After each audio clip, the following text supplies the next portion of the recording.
Olá, pessoal. Hoje é sexta-feira, 23 de janeiro de 2026, e nosso querido amigo, nosso irmão Alex Greiner está aqui conosco. Bem-vindo de volta, Alex. Obrigado por me receber, Nima. É sempre bom participar com você. E envio calorosas saudações a todos aí.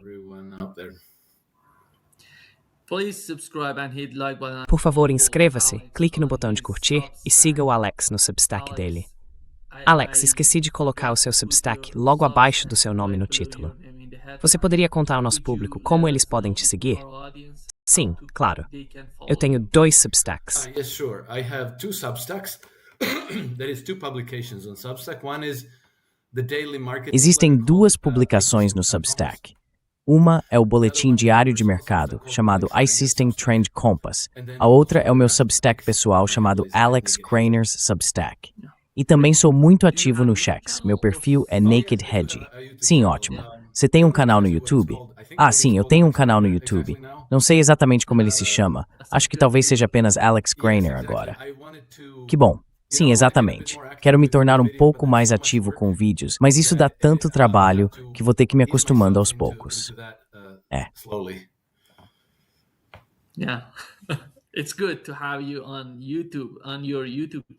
É bom ter você no YouTube, no seu canal do YouTube. É sempre bom. Sim, obrigado. Alex, deixe-me começar com a situação na Ásia Ocidental. Você sabe que estou agora em Teherã, e sabemos que dezenas de caças americanos estão na Jordânia, e que eles estão aumentando seu poder militar na região.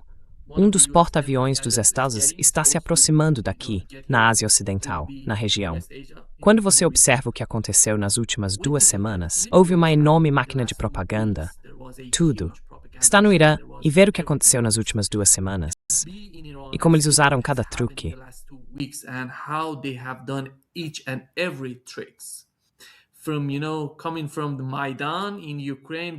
Vindo, sabe, do Maidan, na Ucrânia, passando pela Geórgia, os mesmos truques estavam sendo usados aqui no Irã para desestabilizar todo o país. E todo esse caos começou com protestos no Irã por causa da economia. O governo estava enfrentando dificuldades. A moeda estava perdendo valor. A taxa de câmbio em relação ao dólar estava desabando. Foi por isso que as pessoas decidiram sair às ruas e protestar para, de alguma forma, se comunicar com o governo sobre as dificuldades que estava enfrentando. E aqui está o que Scott Bessent disse sobre o papel dos Estados Unidos no que aconteceu no Irã.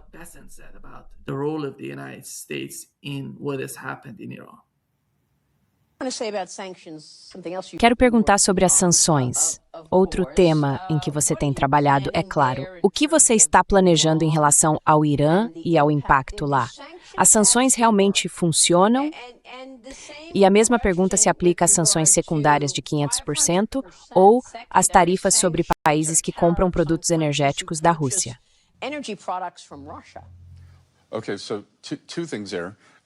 Certo, então há 2 coisas aí. Existem sanções do Tesouro. E se você olhar um discurso que fiz no Economic Club de Nova York em março passado, eu disse que acreditava que a moeda iraniana estava à beira do colapso, que se eu fosse um cidadão iraniano, tiraria meu dinheiro de lá. O presidente Trump ordenou que o Tesouro e nossa divisão OFAC, o Escritório de Controle de Ativos Estrangeiros, colocassem pressão máxima sobre o Irã. E funcionou. Porque em dezembro, a economia deles entrou em colapso. Vimos um grande banco quebrar, o Banco Central começou a imprimir dinheiro, há escassez de dólares, eles não conseguem obter importações, e é por isso que as pessoas foram às ruas. Então isso é diplomacia econômica, sem disparar um tiro, e as coisas estão avançando.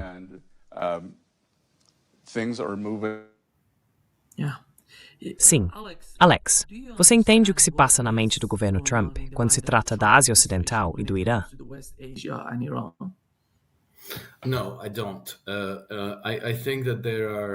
Não, eu não acho. Acho que há 2 facções ali. Uma facção quer desesperadamente mudar o regime no Irã. E essa facção, consciente disso ou não, está em total sintonia com a ordem global baseada em regras, o pessoal de Davos, a City de Londres, Wall Street e assim por diante. Está muito claro que o imperativo geopolítico deles é dominar a Eurásia, todo o continente eurasiático. O Irã é o ponto central da Ásia Ocidental. É por onde passa o novo corredor internacional de transporte norte-sul. Portanto, é uma rota comercial extremamente importante. É um país muito rico em recursos naturais e muito poderoso em termos de força militar.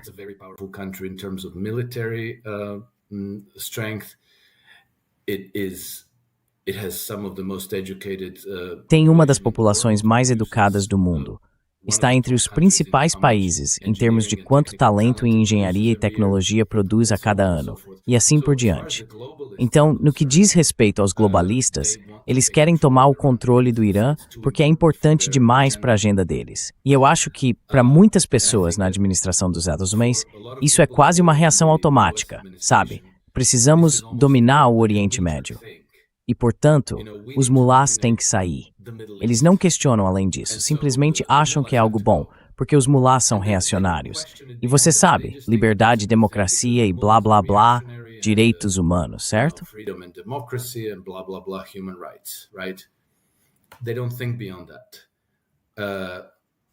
Eles não pensam além disso. No que diz respeito a Wall Street e a City de Londres, o incentivo é óbvio. É um país muito rico em recursos, e se você controla o governo, se tem o controle político do país, então obtém a riqueza de recursos desse país, que, como você sabe, pela mágica do nosso sistema monetário fraudulento, imediatamente se transforma em ativos nos balanços dos bancos ocidentais. É daí que vem essa pressão. Depois, a Israel, que faz parte dessa equação, porque Israel foi criado pelo Império Britânico exatamente por esse motivo, para que pudessem ter uma base na região, que pudessem usar para manter toda a região sob controle.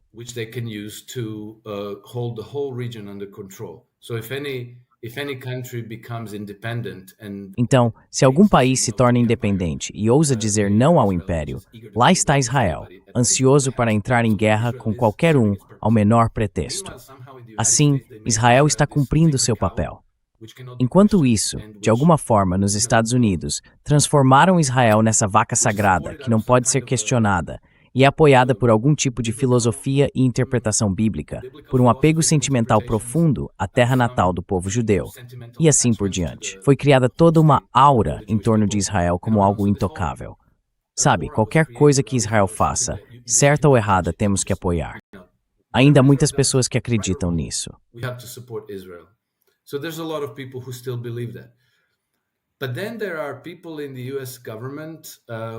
Mas há pessoas no governo dos Estados Unidos, o próprio Trump, acredito que seja uma delas, que estão mudando de rumo de forma radical, desmantelando a ordem mundial baseada em regras globais e que entendem como as coisas realmente são.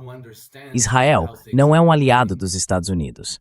Os interesses do Estado de Israel são contrários aos interesses dos Estados Unidos. E, ao derrubar o regime iraniano, eles, na verdade, ajudariam as forças globalistas, que são seus inimigos. Portanto, há forças opostas dentro da administração norte-americana. E é por isso que é sempre errado considerar Israel, os Estados Unidos ou qualquer outro país como um bloco monolítico. Dizer, os americanos estão fazendo isso, ou os americanos estão fazendo aquilo. Na semana passada eu conversei com... Bem, na verdade não conversamos na semana passada, Nima, mas estive com o professor Glenn Deason e estávamos discutindo sobre isso.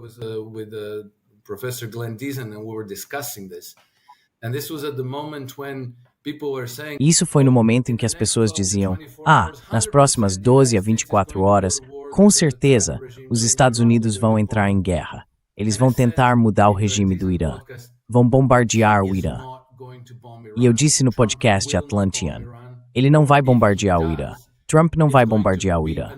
Ou se fizer isso, vai ser outra guerra falsa de meia hora, como em junho passado, apenas uma incursão aérea que literalmente durou menos de meia hora. E acabou que eu estava certo. E agora precisamos reconhecer. Então as pessoas dizem, sim, isso é porque sabe, o Starlink saiu do ar, os iranianos descobriram como derrubar o Starlink. Ok, tudo bem. E então, sabe, os sauditas não permitiram que os Estados Unidos sobrevoassem, e os iraquianos também não. E sabe, há muitas e muitas razões que eles dão, como Trump perdeu a coragem.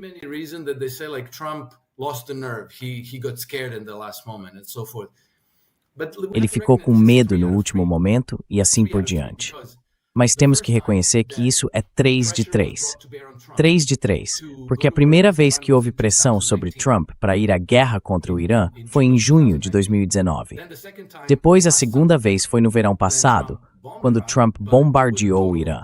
Mas foram cerca de 40 mísseis, Tomahawks e essas bombas perfurantes de bunker, e durou meia hora, menos de meia hora. E essa foi a terceira vez. E nas 3 vezes, ele ou não foi à guerra ou conduziu algo como uma farsa. Não foi uma farsa.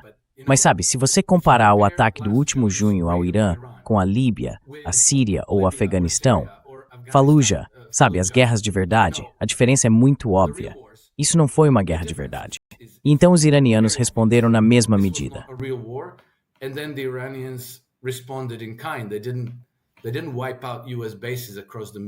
Eles não eliminaram as bases dos Al-Suez em todo o Oriente Médio. Eles apenas atacaram uma, anunciaram o ataque com antecedência, sem vítimas. Trump agradeceu a eles e assim por diante. Então, eu não sei o que vai acontecer. É muito evidente que estão pressionando Trump novamente para entrar em guerra contra o Irã, para promover uma mudança de regime, porque a chamada ordem global, baseada em regras do mundo, está desesperada para sabotar o BRICS, destruir o corredor de transporte norte-sul, obter controle do Oriente Médio, da Ásia Ocidental. E o Irã agora é uma parte importante do BRICS, uma parte importante da Organização de Cooperação de Xangai. Ele tem tratados abrangentes com a China e com a Rússia. Portanto, é um pilar importante da segurança regional do continente euroasiático.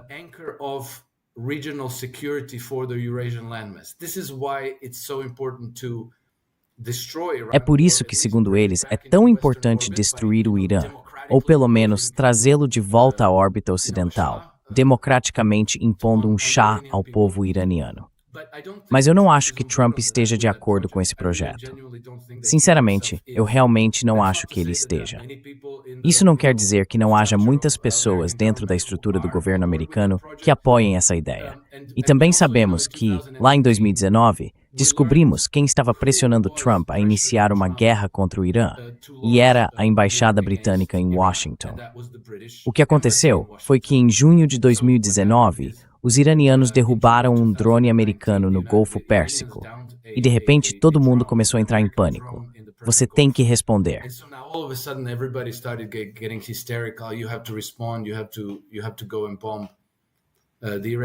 Você tem que ir lá e bombardear os iranianos. E Trump disse não.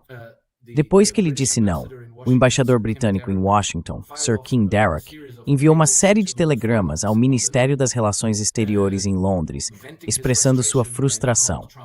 Ele chamou Trump de nomes, disse que ele era inepto e não levava as coisas a sério, caótico e pouco confiável. Mas a parte importante desses telegramas, que foram vazados pelo Anonymous, foi que King Darroch disse que Trump podia ser influenciado e que, sabe, eles precisavam cercá-lo de sussurradores de Trump, por assim dizer, e inundar o ambiente até que ele acabasse concordando com algo como ok, vamos bombardear o Irã. E acho que foi exatamente assim que conseguiram que ele aprovasse o assassinato de Qasem Soleimani.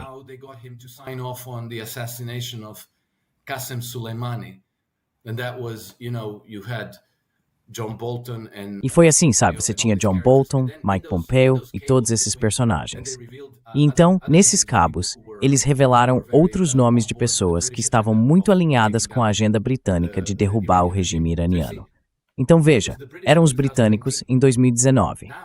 Agora, neste ano, quem está na linha de frente são os israelenses. Mas lembre-se do que dissemos. Israel sempre foi um projeto imperial britânico, servindo exatamente a esse propósito: controlar a região rica em petróleo. E bem, tenho feito bastante pesquisa ultimamente porque estou tentando entender qual é a posição do governo Trump em relação à Grã-Bretanha. Eles têm consciência disso?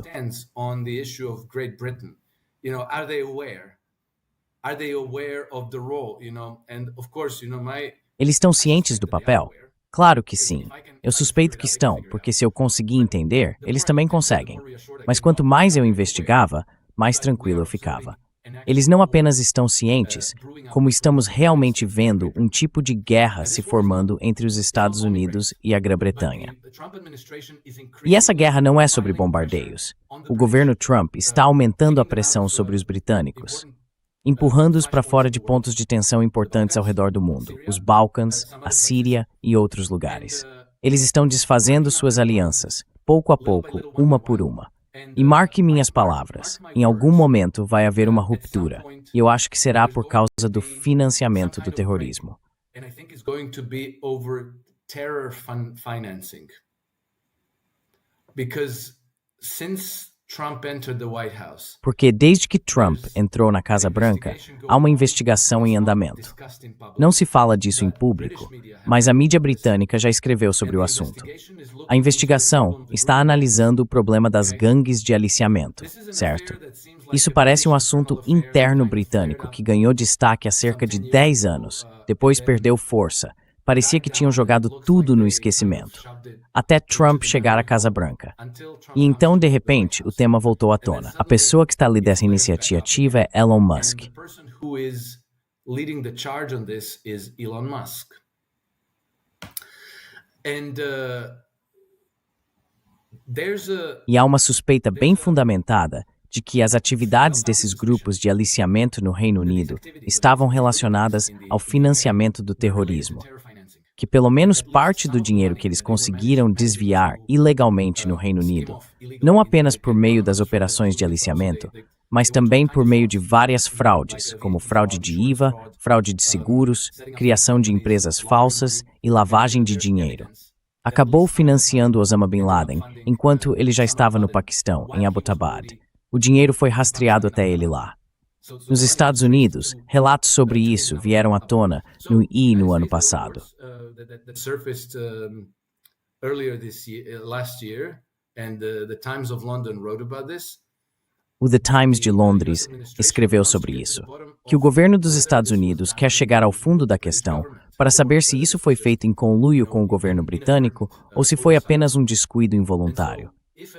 E, portanto, se e quando isso vier à tona, parece que a pessoa central em tudo isso é Keir Starmer, o que explica por que ele tem agido de forma tão histérica, tentando fechar os cheques, de alguma forma se livrar de Elon Musk, e por que implementaram esse sistema incrivelmente draconiano de censura, prendendo mais de 12 mil pessoas por postagens em redes sociais. É porque eles estão muito assustados e querem encerrar isso antes que o público britânico tome consciência de tudo o que está acontecendo. Becomes aware of everything that's going on. And another person who is very central to this is Gordon. E outra pessoa que é muito central nisso é Gordon Brown. Então Keir Starmer, Gordon Brown e muito provavelmente também Tony Blair. Isso é um conflito direto. Voltamos ao Irã. Por que Trump então ajudaria o Irã, Israel e a Grã-Bretanha a se livrarem do regime iraniano hoje? Isso realmente não faz sentido. Lembro que após a breve guerra de 30 minutos de 25 de junho, Trump declarou explicitamente que não estava interessado em promover uma mudança de regime no Irã, e acredito que isso ainda vale. E até certo ponto, o alto escalão do governo iraniano entende isso, e eles mantêm comunicações extensas, se não diretamente com Trump e seu governo, então indiretamente por meio do Kremlin. Through the Kremlin. Yeah. Alex, the whole ideology of Europeans. Alex, toda a ideologia dos europeus você sabe, eles são todos assim. Nós sabemos disso. E a principal agenda da parte deles é facilitar esse tipo de ideologia. Mas até o Macron, você sabe, sua mensagem privada veio à tona, dizendo que eles estão todos envolvidos na questão do Irã, dizendo isso a Donald Trump. Mas vamos ignorar o caso da Groenlândia por um momento. Você acha que o que Donald Trump está fazendo com a Groenlândia é, de alguma forma, uma ameaça à ideologia globalista deles? Qual é o resultado do movimento ou da política dos Estados Unidos na Groenlândia? Por um lado, pode-se dizer que os Estados Unidos estão tomando terras que não lhes pertencem. Eles querem ser mais poderosos, mais capazes de enfrentar a China e a Rússia, talvez todo o Oriente. Confronting China and Russia, maybe the whole East. On the other hand, you see somehow their partners, their Por outro lado, você vê os parceiros deles, seus aliados, como o Canadá, vindo a público e dizendo que a ordem internacional baseada em regras acabou de alguma forma. Essas são declarações enormes, afinal, porque isso não é uma agenda globalista quando se fala em ordem internacional baseada em regras. É o próprio núcleo do sistema globalista. Como você vê isso? Parece-me que os europeus, junto com o Canadá, estão de alguma forma em uma situação desesperada. Eles não sabem como lidar com os Estados Unidos sob a administração Trump, por um lado. Por outro lado, querem ter uma relação melhor, de alguma forma, uma parceria melhor com os Estados Unidos, o que parece não interessar a Donald Trump.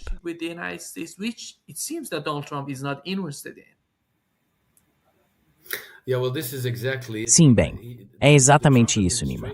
O governo Trump está muito claramente e de forma definitiva desmantelando a ordem global do pós-Segunda Guerra Mundial, que era a base de toda a agenda deles para governar o mundo no futuro, para impor uma ordem global única a todos. E é aí que até a guerra na Ucrânia fazia parte disso, porque a guerra na Ucrânia tinha como objetivo desmantelar a Rússia. Eles pretendiam promover uma mudança de regime na Rússia, e então, se conseguissem colocar algum, você sabe, Juan Guaidó, algum novo Boris Yeltsin, no Kremlin, usariam a Rússia 100% para subjugar a China. Assim, controlariam a massa terrestre da Eurásia e estariam no comando. Mas o Trump, obviamente, não está interessado nisso e começou a retirar os Estados Unidos da guerra na Ucrânia. He began to extricate the United States from the Ukraine war. And the really important part in that is. E a parte realmente importante nisso é a garantia de segurança.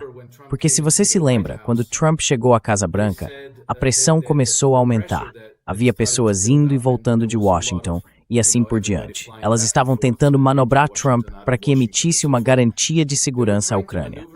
Agora, o que isso significa é que naquele momento, os britânicos, os franceses, os alemães, talvez pudessem enviar algumas tropas para o solo ucraniano. E então, se essas tropas fossem atacadas pelos russos, como os russos disseram que fariam, os europeus diriam, ahá, agora você tem que cumprir sua garantia, agora você tem que vir e nos resgatar.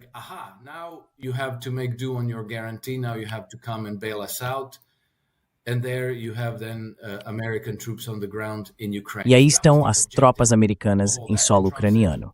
Esse era o objetivo de tudo aquilo. E Trump disse, não, eu não vou fazer isso. Vocês podem comprar armas de mim, podem fazer o que quiserem, mas não vamos dar a garantia de segurança. E foi isso. Isso agora coloca em risco todo o plano deles, porque se não conseguirem derrubar a Rússia, não conseguirão derrubar a China. E estão perdendo a hegemonia sobre a, como se chama, massa continental eurasiática. E sem isso, eles não são nada. Certo, não sei se você consegue me ouvir, Nima, porque acabei de perder sua imagem. Diz que você está offline. Tudo bem, então vou continuar falando porque... aí tá você, Nima. Vou continuar falando porque vejo que há pessoas no podcast. Certo.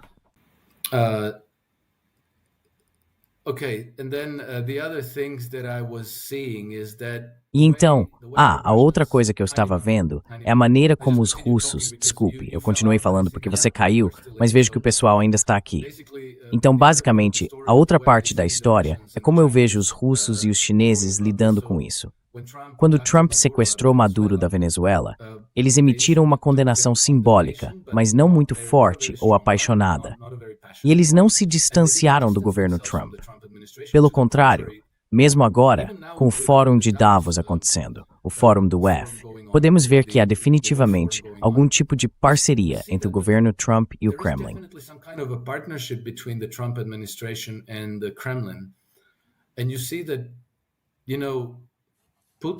E você vê que, sabe, o Putin está praticamente provocando os globalistas junto com o Trump. Porque eu pensei que isso fosse coisa de IA, mas parece que é real. Quando Vladimir Putin entra nessa lista enorme de itens e preços de imóveis, sugerindo quanto os Estados Unidos deveriam pagar pela Groenlândia. E achei isso tão bizarro, porque é como se o Putin dissesse algo como 158 milhões de dólares que os americanos deveriam pagar pela Groenlândia, o que significa que eles não têm nada contra isso. Eles não estão condenando os Estados Unidos, não estão rejeitando, não estão dizendo, bem, se vocês tentarem tomar a Groenlândia, nós vamos nos opor a vocês.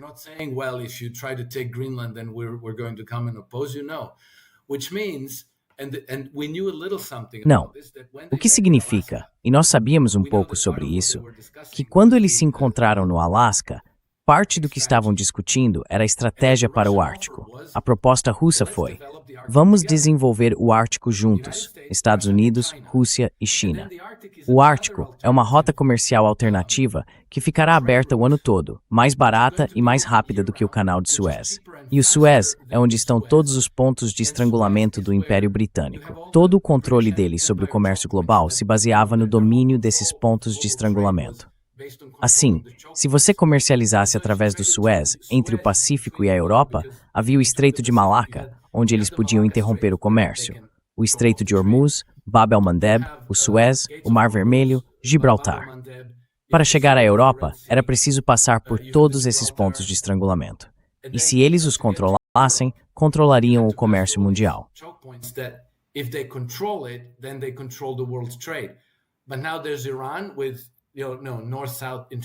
Mas agora há o Irã com a Rota Internacional de Comércio Norte-Sul e depois há o Ártico. Então os Estados Unidos entram como um parceiro estratégico no desenvolvimento do Ártico junto com os russos. E os russos não estão reagindo de forma histérica. Eles estão dizendo algo como: legal, sabe? Se eles pagarem uns 158 milhões aos dinamarqueses, tudo bem e podemos seguir com os negócios. Então tudo isso é realmente muito, muito interessante de observar. Mas veja, precisamos ter cuidado com a forma como interpretamos o governo Trump, porque primeiro, ele não é um bloco único. Há pessoas puxando na direção da integração multipolar e há outras que ainda são leais ao sistema globalista, à OTAN, aos aliados europeus.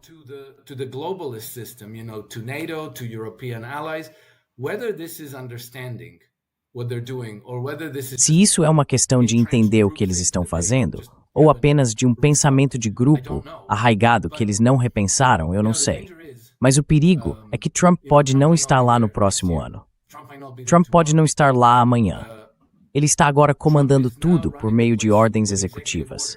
Se o Senado e a Câmara dos Representantes não estiverem envolvidos, não estiverem do lado dele, então tudo isso pode ser rapidamente desfeito pela próxima administração se eles perderem as eleições em 3 anos. Então, tudo é muito, muito frágil. E é por isso eu acho que Trump está desesperado por grandes vitórias, sabe? Mas por enquanto, pelo menos está claro que ele tem algum apoio tácito dos russos e dos chineses. Para mim, pessoalmente, isso é encorajador, porque eles sabem mais sobre o que Trump está fazendo do que nós.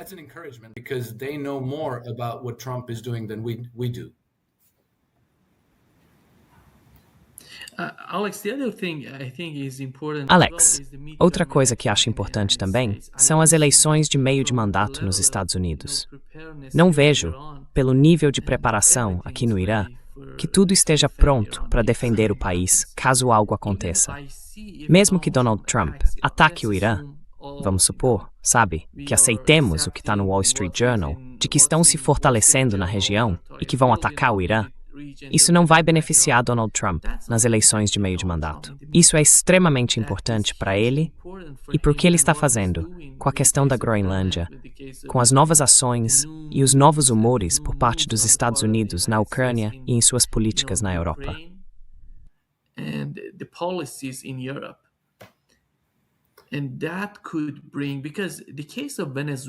E isso poderia trazer, porque no caso da Venezuela, afinal de contas, não se vê muita mudança por lá. Você se lembra? Maduro estava preparado. Ele até disse várias vezes: estou preparado. Vamos investir na Venezuela. Venham e podemos fazer um acordo. Vocês podem ter tudo. Então nada aconteceu. Desde o sequestro do presidente da Venezuela, o novo vice-presidente virou presidente e está tudo bem. Não há caos. Mas se houver ataques ao Irã, isso teria um enorme efeito contrário sobre o governo Trump e sobre a situação nos Estados Unidos. Isso daria vantagem aos democratas, que estão preparados para... Bem, você sabe. Como você vê a política interna? How do you see the domestic policy? Bem, é exatamente isso, porque veja, antes de tudo, se você lê o New York Times, o Wall Street Journal, o Financial Times ou o Washington Post, precisa entender que todos eles estão completamente no campo globalista. Então, eles frequentemente conduzem operações psicológicas. Às vezes escrevem coisas que são totalmente falsas, simplesmente inverídicas, ou inventam histórias. Dizem algo como, 3 fontes familiarizadas com a situação disseram XYZ e tentam minar a confiança na administração Trump em favor, digamos, dos russos e dos chineses.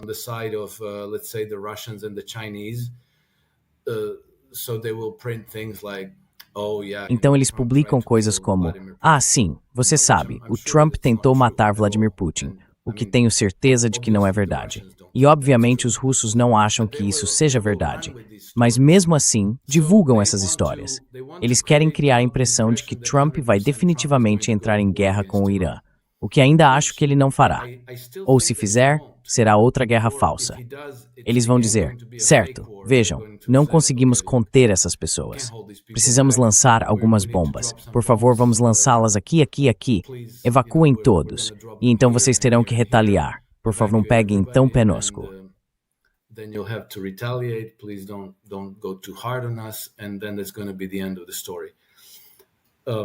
E então vai ser o fim da história.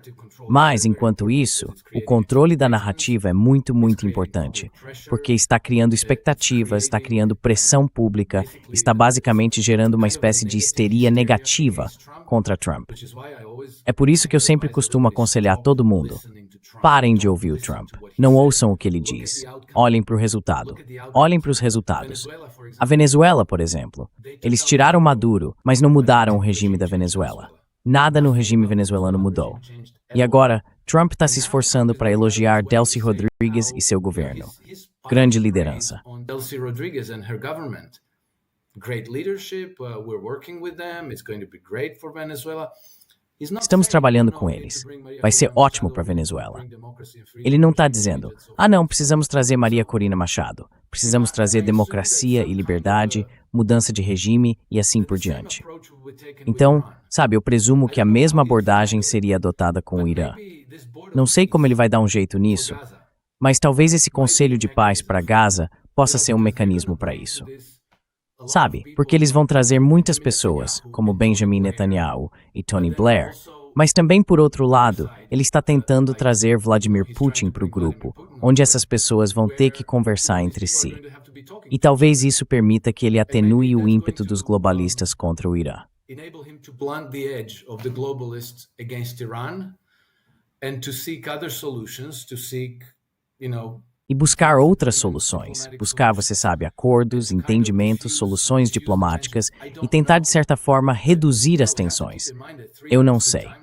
Mas veja, temos que lembrar que nas 3 vezes em que isso aconteceu, Trump conseguiu dar um jeito de evitar entrar em guerra com o Irã, porque obviamente ele não quer isso. Isso é evidente. E você tem razão. Se os Estados Unidos realmente entrassem em guerra com o Irã, seria um desastre absoluto para os Estados Unidos e para Israel, porque os iranianos seriam capazes de praticamente eliminar tanto Israel quanto todas as 22 bases militares ocidentais na região, ou quantas bases houver.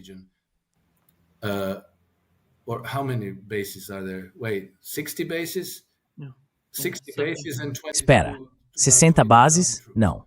60 bases e cerca de 22 mil soldados. Eles poderiam ser aniquilados. O lado negativo é enorme.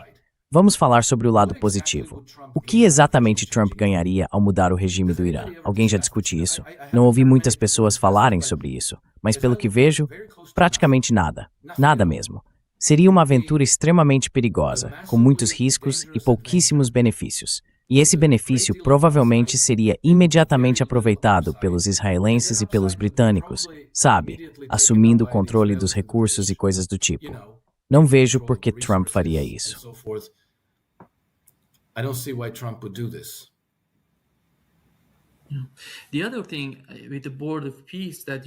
A outra questão, em relação ao Conselho da Paz que você mencionou, é que esses Estados árabes, os Estados do Golfo Pérsico, junto com a Turquia, estavam todos se opondo a qualquer ataque ao Irã. E Trump sabe disso. Trump entende o que se passa na mente dessas pessoas, porque esses países, esses Estados árabes, têm total medo de Israel, Alex, para ser honesto. Sim, você vê isso todos os dias. Cada declaração que você ouve dos Estados árabes, é possível perceber esse medo em suas políticas externas, em suas estratégias. E temos a Turquia se posicionando, de certa forma, apoiando o Irã e anunciando mais de, acho, 5 vezes até agora, que estão totalmente ao lado da nação iraniana, do governo iraniano, para apoiá-los. E essas são forças importantes no Oriente Médio que deveriam ser consideradas pela administração Trump. Forces in the Middle East to be considered by the Trump administration. We know Donald Trump. Sabemos que Donald Trump, de certa forma, admira Erdogan, por exemplo. Ele tem uma amizade próxima com os Estados Árabes, com o Catar. E ele se importa, na minha opinião, com o que eles estão dizendo. Eu não sei o que ele está tentando alcançar, o que ele está tentando fazer com o Conselho da Paz. Ele está tentando formar um novo bloco, está tentando de alguma forma enfraquecer a ONU, está tentando criar uma alternativa à OCS, porque essa é outra opção, embora não me pareça que isso traria muitos resultados. Mas se for algo interno à Ásia Ocidental, isso faria sentido para mim, porque então seria possível incluir a Rússia, incluir outros, nesse tipo de Conselho da Paz. Eu só não consigo imaginar a Rússia indo contra a OCS ou o BRICS para se juntar a uma nova organização, um novo tipo de coalizão ou conselho.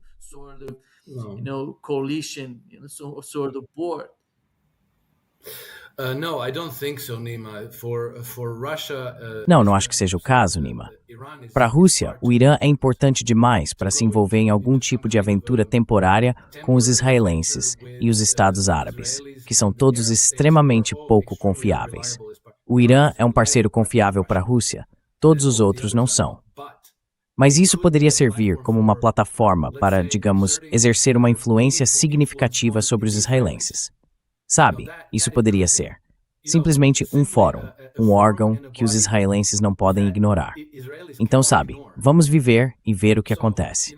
Eu não sei qual é a manobra, mas a manobra é obviamente significativa.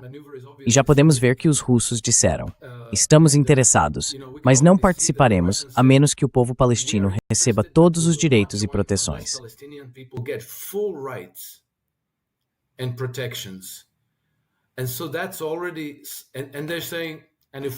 E isso já está acontecendo. Eles estão dizendo, se entrarmos, aqui está $1 bilhão. Então isso já é, sabe, uma certa pressão sobre os israelenses, porque agora Trump pode se virar e dizer a Benjamin Netanyahu: olha, queremos os russos nisso. Eles são uma parte importante da equação. Eles estão em Tartus, estão aqui, estão ali, são importantes na Síria. Precisamos envolvê-los. Você vai ter que conceder aos palestinos seus direitos. E Benjamin Netanyahu vai ter que responder de uma forma ou de outra. E então, sabe, o resultado disso é que a coalizão dele, composta por esses fanáticos insanos e genocidas, começa a se desintegrar.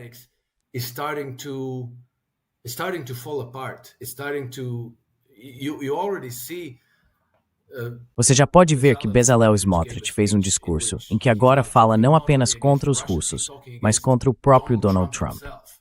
Então, sabe, Israel vai ter que se redefinir. E eu acho que como eles destruíram, porque eles mataram, a solução de 2 estados, a única coisa que poderão fazer é uma solução de um estado.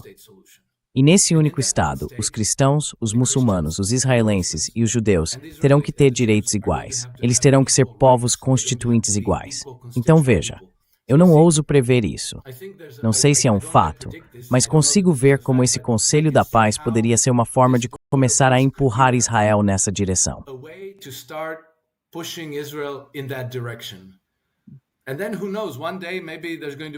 E então, quem sabe, talvez um dia haja um referendo em que as pessoas digam: não queremos mais chamar este lugar de Israel, queremos chamá-lo de Palestina. Vamos fazer um referendo. Somos muito mais numerosos que vocês, então, de agora em diante, isso se chama Palestina. De qualquer forma, se uma solução de um único Estado começar a ser imposta a Israel, o que você verá é que parte da sociedade israelense permanecerá lá. Pessoas que estão, ao menos mentalmente, prontas para fazer as pazes com seus vizinhos. E o restante irá para outro lugar.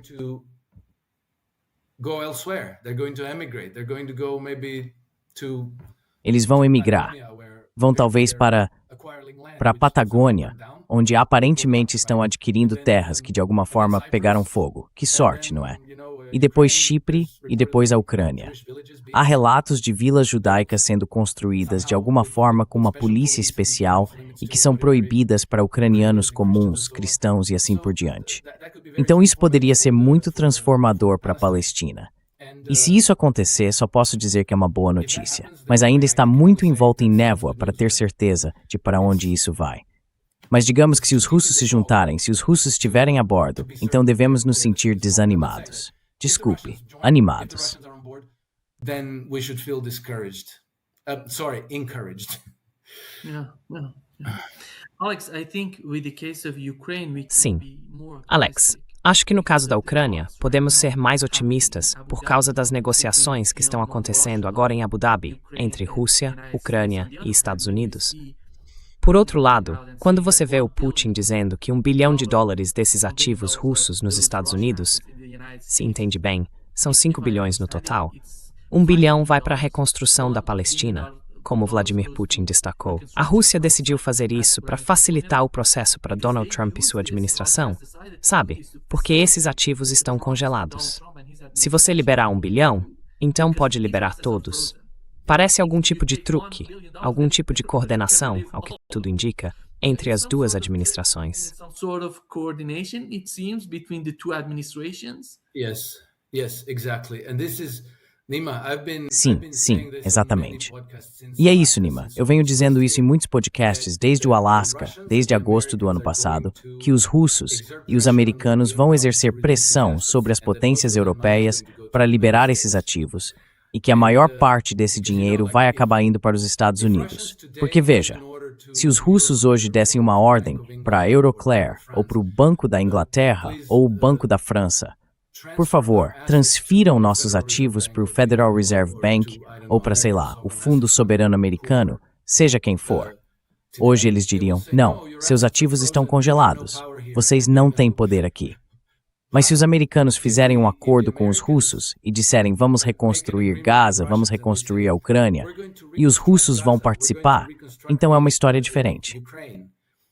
The Russians are going to participate. We made them, right? Trump says we made the Russians Nós os fizemos, certo? Trump diz, nós fizemos os russos participarem. Então agora, por favor, liberem esses fundos e coloquem-nos neste bolso aqui. Bem, então você sabe, Trump realmente tem poder aqui, e os europeus não vão conseguir dizer não. E agora, especialmente quando você traz o Conselho de Paz de Gaza para isso, os europeus ficariam extremamente mal se dissessem não. Esses ativos têm que permanecer, você sabe, na Bélgica, em Paris ou em Londres. E então o público mundial inteiro vai dizer, quer dizer que vocês querem que o povo palestino continue passando fome e morrendo de frio porque tem um problema com os russos? Então dá para ver como todos esses joguinhos funcionam. Mas eu realmente previ que isso ia acontecer. E agora parece que está acontecendo.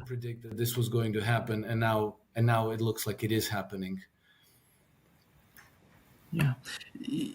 Alex, do you feel that what's going on Sim. in Europe and Alex, você acha que o que está acontecendo na Europa, considerando o caso da Groenlândia, e sabe, nós sabemos que os Estados Unidos, afinal de contas, se você observar a maneira como J.D. Vance fala sobre a Groenlândia, dá para perceber que mais cedo ou mais tarde, eles vão acabar ficando com a Groenlândia, ou pelo menos com parte dela. E quanto à situação dentro da União Europeia, dos países europeus, você acha que eles conseguem chegar a algum tipo de acordo? Porque afinal, toda a situação da Europa, Alex, não é otimista, não é promissora. Olhando agora, a Europa está totalmente dependente dos Estados Unidos. looking at the situation, Europe is totally dependent on the United States. United States is not willing to sacrifice anything. Os Estados Unidos não estão dispostos a sacrificar nada pela Europa, porque estão competindo com a China. Eles estão competindo. Eles querem trazer bem, eles querem fazer. O lema, o slogan, é tornar a América grande novamente. E na minha opinião, se J.D. Vance chegar ao poder, depois de Donald Trump, ele vai seguir o mesmo tipo de política. É por isso que a União Europeia está tão desesperada. Eles não podem ignorar isso. Não sei se você viu o Merz falando no Fórum Econômico, dizendo que vão proteger a Dinamarca e a Groenlândia da ameaça russa. Denmark and Greenland from the Russian, from Russian threat. What's going on? Yeah, Merz had to say something to look butch and important. O Merz teve que dizer alguma coisa para parecer durão e importante, sabe? Mas ainda assim ficar do lado seguro. É como cães que latem ferozmente quando acham que há uma barreira entre eles e o cachorro grande lá fora. Mas quando você tira a barreira, eles ficam quietos e com medo. Ele não ousa latir para os americanos, porque sabe que levaria um tapa, mas pode latir para os russos, porque sabe que está protegido. Ele pode fingir que é durão. É isso que eu percebo do Merz. Quanto à Groenlândia, olha, tenho que dizer, não faço ideia de por que o Trump quer tanto a Groenlândia. Mas, obviamente, ele quer, e não é o primeiro, porque muitos governos americanos já quiseram adquirir a Groenlândia por razões estratégicas.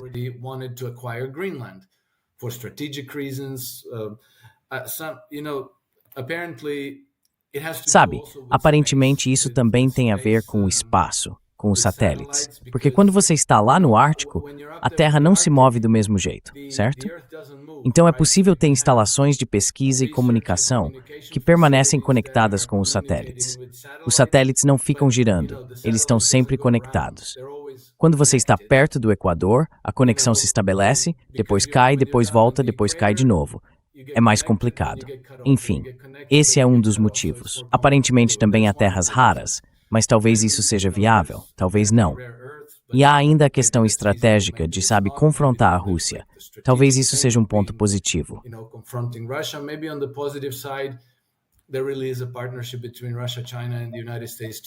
Existe realmente uma parceria entre Rússia, China e Estados Unidos para desenvolver o Ártico, o que é estrategicamente muito significativo, sem dúvida. Mas também, sabe, acho que Trump está usando toda essa situação para abalar as alianças europeias.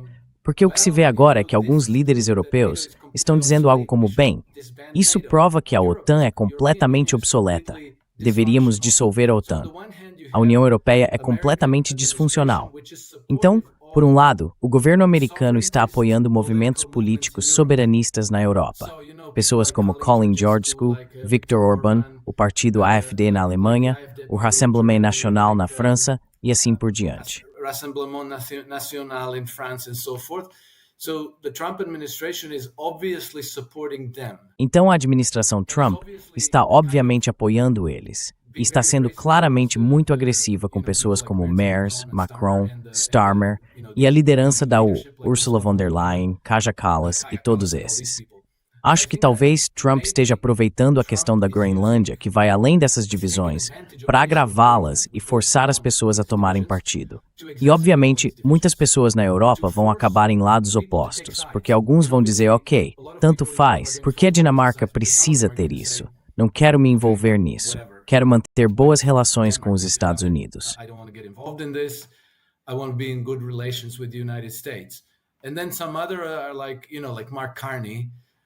E então alguns outros, como Mark Carney, vão querer bancar os durões. Sabe, o Mark Carney praticamente tentou fazer um chamado para que todos se levantassem, para que os países europeus, a Grã-Bretanha, o Canadá e os países de médio porte se unissem e enfrentassem Trump. O que obviamente não vai acontecer. Então, novamente, o tema constante é o desmantelamento da ordem global do pós-Segunda Guerra Mundial de uma forma imprevisível, extremamente caótica e que muitas vezes as vítimas das artimanhas de Trump nem sequer compreendem. Porque depois que ele sequestrou Maduro, devo ter passado pelo menos 10 horas assistindo a podcasts com pessoas como John Bolton, Mike Pompeo e vários funcionários britânicos, sabe? Aqueles trabalhistas, blairistas e por aí vai.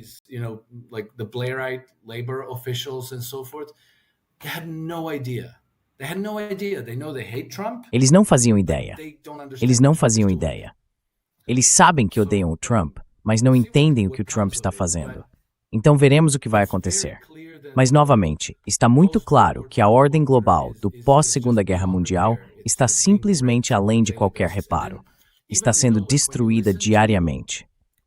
E até mesmo, sabe, quando você ouve as declarações vindas de Davos, percebe que os funcionários americanos estão praticamente se esforçando para declarar: não estamos mais com vocês. Estamos adotando um pensamento diferente. Não queremos essa terceirização. Não queremos o livre comércio. Você tem dois sistemas de governança, o sistema britânico de livre comércio e o sistema americano hamiltoniano de economia nacional. Hamiltonian American system of national economy. And it's very often that people E é muito comum que pessoas como Lutnick, Bannon e outros defendam fortemente o sistema americano de economia política. Isso é óbvio. Mas eles não estão, sabe? Em 2019, quando Trump foi a Davos, ele foi muito ríspido, foi muito confrontador com eles. Ele fez um discurso que beirava a hostilidade. Agora eles estão dizendo, juntem-se a nós, queremos construir prosperidade, queremos promover o crescimento econômico. Steve Bannon está dizendo, cresça baby, cresça. Esse é o novo slogan, nós vamos crescer. Queremos construir prosperidade. Juntem-se a nós. Juntem-se a nós. Então, eles estão lá, na cova dos leões, no ninho das víboras, e estão dizendo, deixem esse sistema para trás. Eu preciso ler a declaração de Lutnick. I have to read out the Lutnick statement. He say, that's a different way of thinking. Ele diz que essa é uma forma diferente de pensar. É completamente diferente do WEF, do Fórum Econômico Mundial. Então ele está dizendo isso bem na cara deles. E agora todas essas pessoas estão dizendo, podemos nos unir aos Estados Unidos e adotar um modelo diferente, ou podemos confrontá-los e talvez acabar em uma guerra comercial, talvez uma guerra quente, talvez sofrer sanções, porque os americanos ainda podem impor sanções e fazer todo tipo de coisa. Então acho que muita gente vai dizer, se não dá para vencê-los, é melhor se juntar a eles. E então, sabe, toda essa coisa globalista, essa ordem mundial única, simplesmente desmorona e se dissipa. Just simply crumbles and dissipates.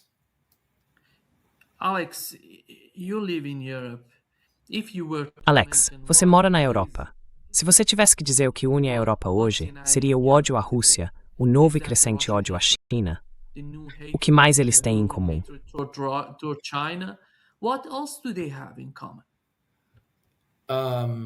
Well, hatred of Russia was Bem, o ódio à Rússia talvez tenha sido o elo de união até, bem, nem sei se era tão forte assim. Na minha opinião, isso não funcionou de verdade, porque mesmo quando a guerra na Ucrânia começou, em 2022, as pessoas não estavam unanimemente contra a Rússia.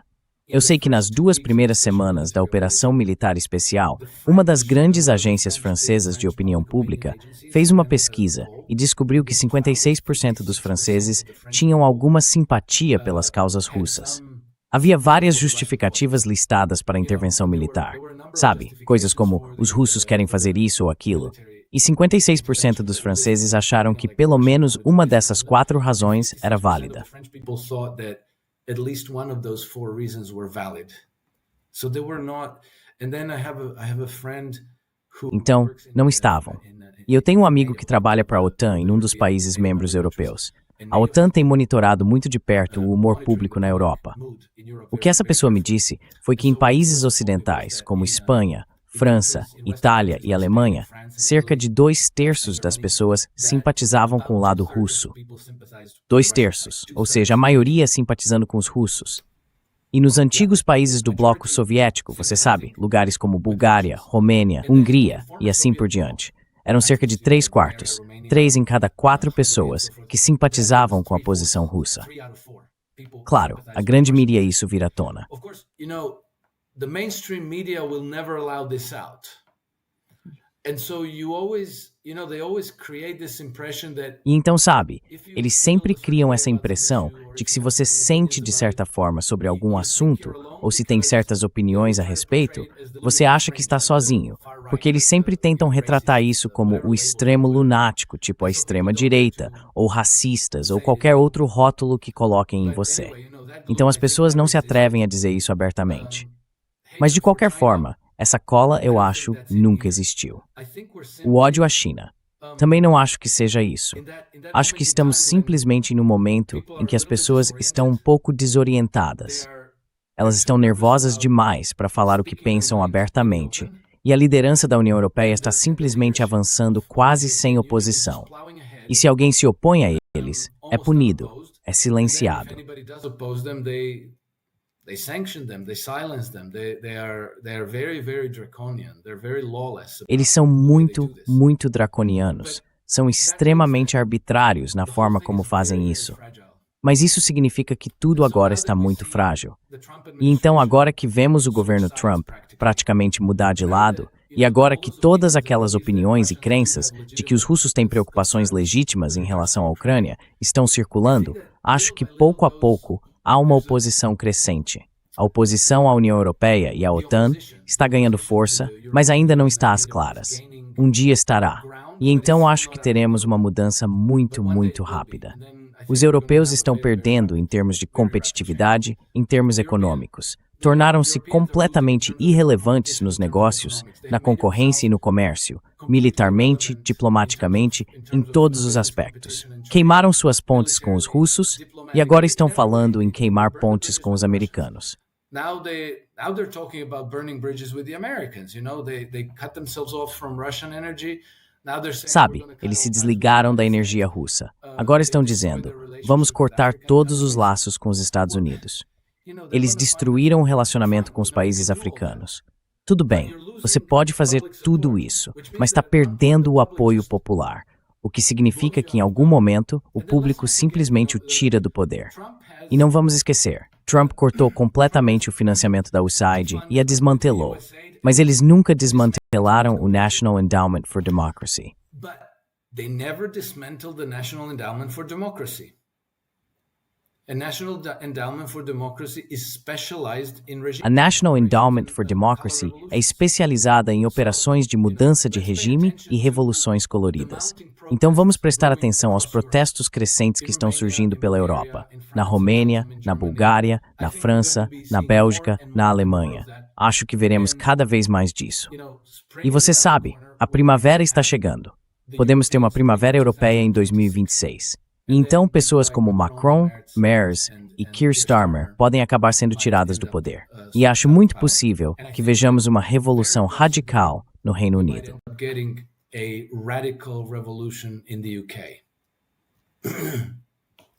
Acho que o Reino Unido é o centro, afinal.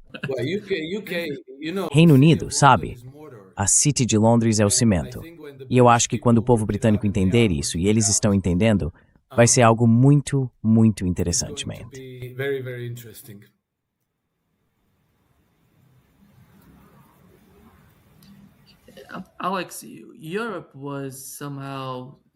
Alex, a Europa estava dizendo que está preparada para conversar com a Rússia, o que é positivo, na minha opinião.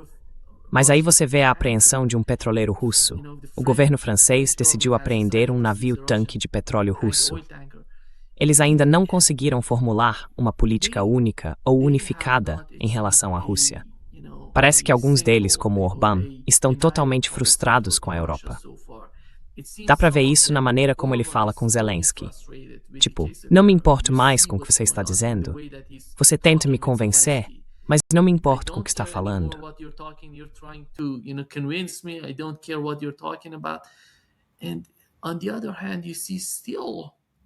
E por outro lado, ainda vemos esses poderes na parte ocidental da Europa. Alex, acredito que a Europa, sob essas pessoas, esses líderes na Europa, está caminhando para tempos sombrios. Tempos muito, muito sombrios. Quando você não tem ideia sobre o futuro da energia, quem vai lhe fornecer energia? Se Donald Trump ou alguém nos Estados Unidos decidir impor sanções contra você, quem poderá ajudar? Então, a vantagem estará nas mãos daqueles países que têm energia para lhe fornecer. E não há preocupação semelhante em nenhum outro lugar como a que vemos hoje na Europa.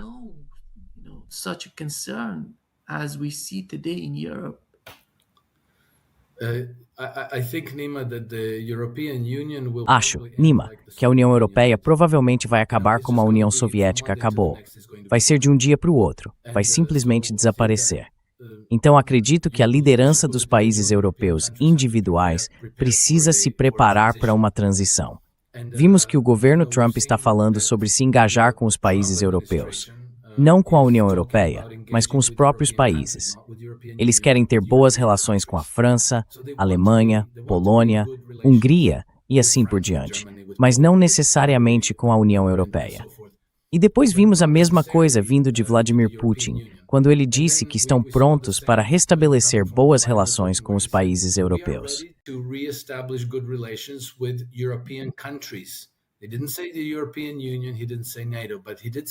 Ele não mencionou a União Europeia, não mencionou a OTAN, mas mencionou os países europeus. Então eu acho que individualmente, quando os europeus caírem em si e entenderem o que foi feito com eles, eles farão isso, sabe? E nós já sabemos que partidos como o AfD disseram: quando chegarmos ao poder, vamos reconectar os gasodutos Nord Stream e ter boas relações com a Rússia. Essas pressões estão aumentando a tal ponto que até Merz teve que vir a público e dizer: precisamos conversar com os russos.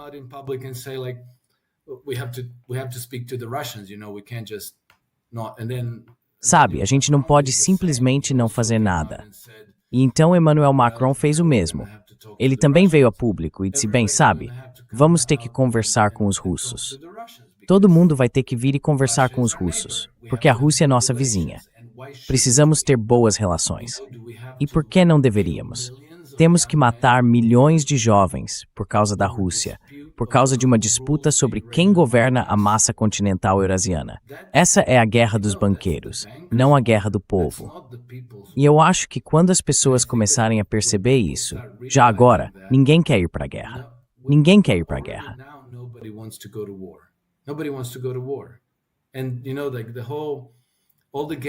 E sabe, tipo, todos os jogos, todos os manuais de como fazer as pessoas irem à guerra contra outro país, mesmo que, sabe, para mim, o que eu ganho indo à guerra contra a Rússia? O que eu tenho a ganhar? O melhor que posso conseguir indo à guerra é voltar vivo. Não há vantagem. É só isso. Então, por que eu deveria ir à guerra contra a Rússia? E acho que todo jovem em qualquer país da Europa provavelmente raciocina de forma parecida. Aí agora dizem: os oficiais britânicos dizem, vocês vão ter que ir à guerra contra a Rússia. E os generais alemães dizem, vocês vão ter que sacrificar seus filhos para ir à guerra contra a Rússia. As pessoas ficam tipo: vocês estão loucos? São idiotas? De jeito nenhum.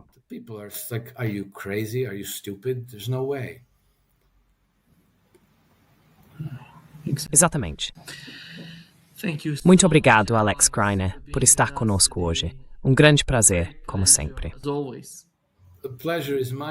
O prazer é meu, Nima. Saudações calorosas a todos por aí. Até a próxima, aproveitem o Irã e saudações especialmente calorosas se tivermos algum público iraniano. É isso. Até breve, Alex. Tchau. Bye-bye.